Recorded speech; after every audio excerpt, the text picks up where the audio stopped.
आधुनिक समय में भूत प्रेत अंधविश्वास के प्रतीक के रूप में देखे जाते हैं, पर कुछ लोग ऐसे भी हैं जो भूत प्रेतों के अस्तित्व को नकार नहीं सकते।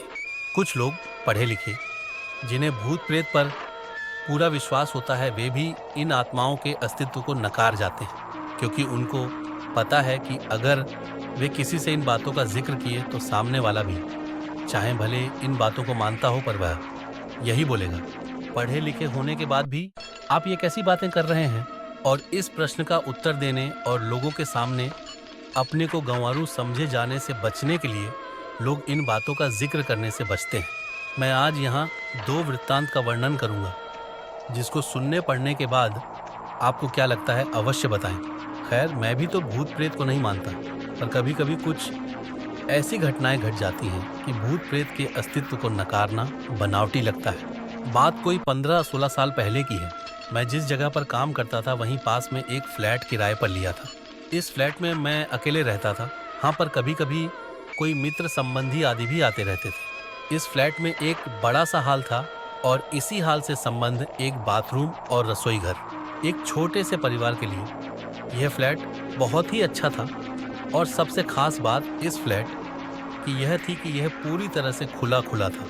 मैं आपको बता दूं कि इस फ्लैट का हाल बहुत बड़ा था और इसके पिछले छोर पर शीशे जड़ित दरवाजे लगे थे, जिसे आप आसानी से खोल सकते थे। पर मैं इस हाल के पिछले भाग को बहुत कम ही खोलता था, क्योंकि कभी कभी भूलवश अगर यह खुला रह गया तो बंदर आदि आसानी से घर में आ जाते थे और बहुत सारा सामान इधर उधर कर देते हैं। आप सोच रहे होंगे कि बंदर आदि कहाँ से आते होंगे, तो मैं आप लोगों को बताना भूल गया कि ये हमारी बिल्डिंग एकदम से एक सुनसान किनारे पर थी और इसके अगल बगल में बहुत सारे पेड़ पौधे, जंगली झाड़ियाँ आदि थीं।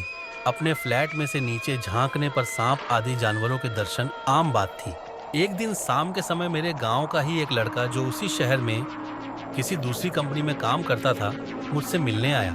मैंने उससे कहा कि आज तुम यहीं रुक जाओ और सुबह यहीं से ड्यूटी चले जाना।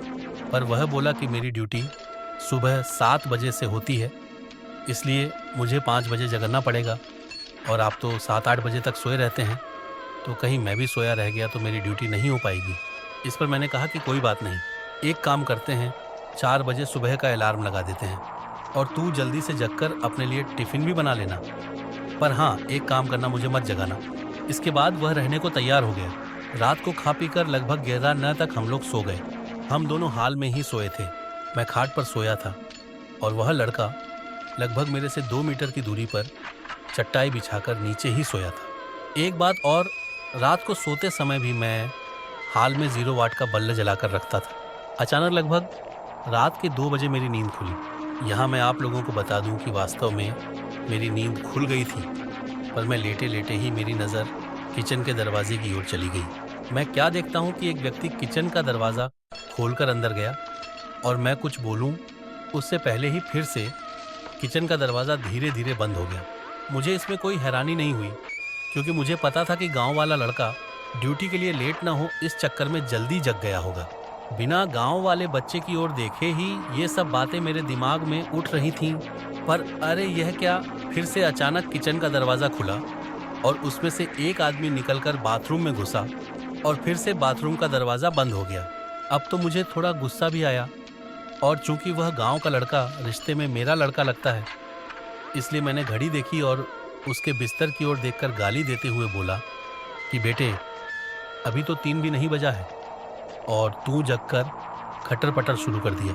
अरे यह क्या, इतना कहते ही अचानक मेरे दिमाग में यह बात आई कि मैं इसे क्यों बोल रहा हूँ, यह तो सोया है। अब तो मैं फटाक से खाट से उठा और दौड़कर उस बच्चे को जगाया। वह आंख मलते हुए उठा, पर मैं उसको कुछ बताए बिना सिर्फ इतना ही पूछा कि क्या तू 2-3 मिनट पहले जगा था? तो वह बोला नहीं तो, और वह फिर से सो गया। अब मेरे समझ में कुछ भी नहीं आ रहा था। मैंने हाल में लगे ट्यूब को भी जला दिया था। अब पूरे हाल में पूरा प्रकाश था। वीडियो को पूरा देखें और अपने विचार कमेंट में बताएं।